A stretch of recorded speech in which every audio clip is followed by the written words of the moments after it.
Shalom frères et sœurs bien-aimés, que la paix du Très-Haut soit avec vous. Bienvenue sur Psalmist Kingdom. Je suis Eric Daniel, et aujourd'hui nous allons aborder ensemble un sujet qui touche profondément le cœur de nombreuses personnes. Comment le Très-Haut peut restaurer ce qui vous a été volé dans votre vie. Que ce soit sur le plan matériel ou spirituel, beaucoup d'entre vous traversent des moments où vous sentez qu'on vous a pris quelque chose. Des opportunités qui disparaissent, des relations brisées, une santé qui décline, des finances qui s'évaporent. Aujourd'hui, nous allons explorer ensemble comment retrouver ce qui vous appartient légitimement selon la volonté divine. Avant de commencer, je vous invite vivement, frères et sœurs, à passer par votre consultation spirituelle personnalisée. Chaque âme est unique, chaque situation requiert un discernement particulier. Ce rituel que nous allons découvrir aujourd'hui sera d'autant plus puissant s'il est adapté à votre parcours personnel. Frères et sœurs, comprenons d'abord ce qui peut nous être volé dans cette existence. Sur le plan matériel, l'argent et les finances, cela peut se traduire par des dettes inexpliquées, des investissements qui échouent, ou encore de l'argent qui file entre les doigts sans raison apparente. Il y a aussi les opportunités professionnelles, comme des portes qui se ferment au dernier moment, ou des promotions qui vous échappent, alors que vous étiez le candidat idéal.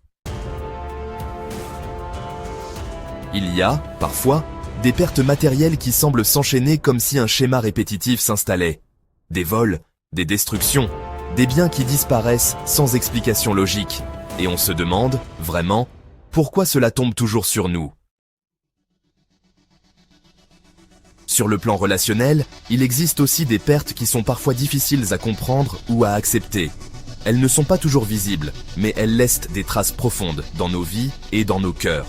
Les relations affectives, comme des mariages brisés, des amitiés détruites ou des liens qui se sont effilochés avec le temps, représentent des pertes qui peuvent bouleverser notre équilibre émotionnel. Parfois, ce sont des liens familiaux rompus à cause de malentendus qui paraissent, franchement, inexplicables. On se retrouve alors face à des silences, des absences et des souvenirs qui pèsent lourd. Et puis, il y a la confiance, la réputation. Ces aspects immatériels, mais essentiels, qui peuvent s'effondrer en un instant, souvent sans prévenir. Parfois, des calomnies ou de fausses accusations viennent ternir notre image, nous isolant davantage et nous laissant dans l'incompréhension et la tristesse. Face à ces pertes relationnelles, il est souvent difficile de savoir comment rétablir la vérité ou retrouver la paix intérieure. Pourtant, il existe toujours une lueur d'espoir, une possibilité de reconstruction, même après les blessures invisibles. Sur le plan physique, il arrive que la santé soit touchée des maladies chroniques, une fatigue persistante ou des afflictions qui résistent à tous les traitements. On a beau essayer un peu tout, rien ne semble vraiment fonctionner. Sur le plan spirituel, il y a, les bénédictions bloquées. Vous priez mais sentez comme un mur entre vous et le Très-Haut. Il y a aussi la paix intérieure qui semble vous échapper. Anxiété, cauchemars, sensation d'oppression constante. Et puis, même la foi elle-même peut vaciller. Des doutes s'installent. Un éloignement progressif de la spiritualité s'opère. Reconnaissez-vous, parfois, certains de ces signes dans votre vie ? Maintenant, frères et sœurs, il est crucial de comprendre d'où vient cette perte. Car, vous savez, on ne combat pas l'invisible sans discernement. Alors, parmi les sources possibles de perte, il y a d'abord la malédiction héréditaire. Celle-ci, transmise de génération en génération, crée des schémas répétitifs dans la famille. Ensuite, il y a la jalousie et l'envie. Parfois, des personnes autour de vous ne supportent pas votre élévation et projettent des énergies négatives, que ce soit consciemment ou inconsciemment. Il y a aussi les esprits malveillants. Ce sont des attaques spirituelles directes, parfois orchestrées par des pratiques occultes, qui sont en fait dirigées contre vous. Et puis, il ne faut pas oublier les erreurs personnelles. Parfois, c'est notre propre désobéissance, notre éloignement du chemin divin, ou encore des décisions prises sans consulter le Très-Haut.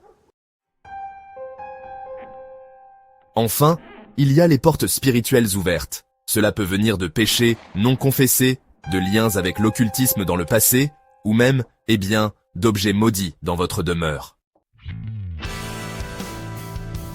Alors, comment discerner la source?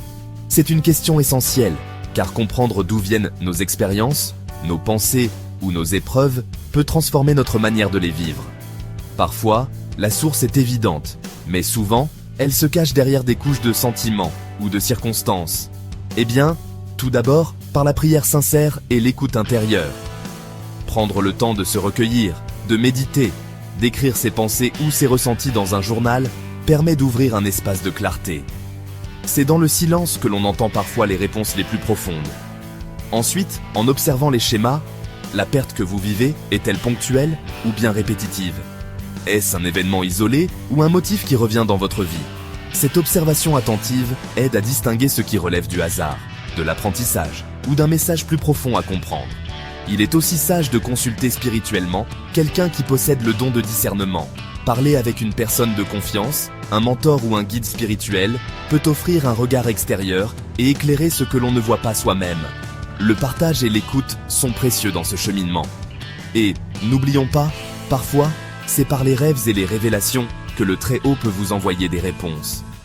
Les songes, les intuitions soudaines ou les signes dans la vie quotidienne sont autant de moyens subtils par lesquels la source se manifeste.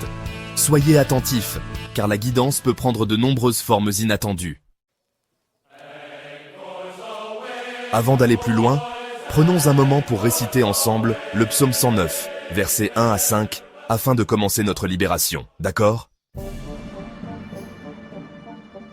Dieu de ma louange, ne te tais point, car ils ouvrent contre moi une bouche méchante et trompeuse. Ils me parlent avec une langue mensongère. Ils m'environnent de discours haineux, et ils me font la guerre sans cause. Tandis que je les aime, ils sont mes adversaires. Mais moi, je recours à la prière. Amen. May peace and hope fill our hearts always. Frères et sœurs, pour ce rituel de restauration, vous aurez besoin de 5 éléments sacrés. Notez-les soigneusement. Voici la liste des objets nécessaires pour le rituel. Pour commencer, il vous faudra de l'eau bénite, environ 500 ml, à verser dans un récipient propre et transparent. L'eau bénite est essentielle, car elle symbolise la purification et la protection spirituelle. Assurez-vous qu'elle provient d'une source fiable, comme une église ou un lieu sacré, afin de garantir sa pureté et son efficacité dans le rituel. Ensuite, prenez du sel de mer naturel, 3 pincées suffisent. Il est important d'utiliser du sel non raffiné, car le sel industriel perd ses propriétés énergétiques. Le sel de mer naturel aide à renforcer la protection et à éloigner les énergies négatives. Ajoutez ensuite 2 cuillères à soupe de miel naturel, pur et non traité. Le miel représente la douceur, l'harmonie et l'abondance. Il favorise l'attraction des énergies positives et la prospérité dans votre espace. Quatrièmement, il vous faudra de l'huile spirituelle, comme de l'huile d'olive vierge ou de l'huile d'onction consacrée. Cette huile sert à consacrer et à bénir le mélange, en apportant une dimension sacrée et protectrice à la préparation. Enfin, une bougie blanche, symbole de pureté et de lumière divine.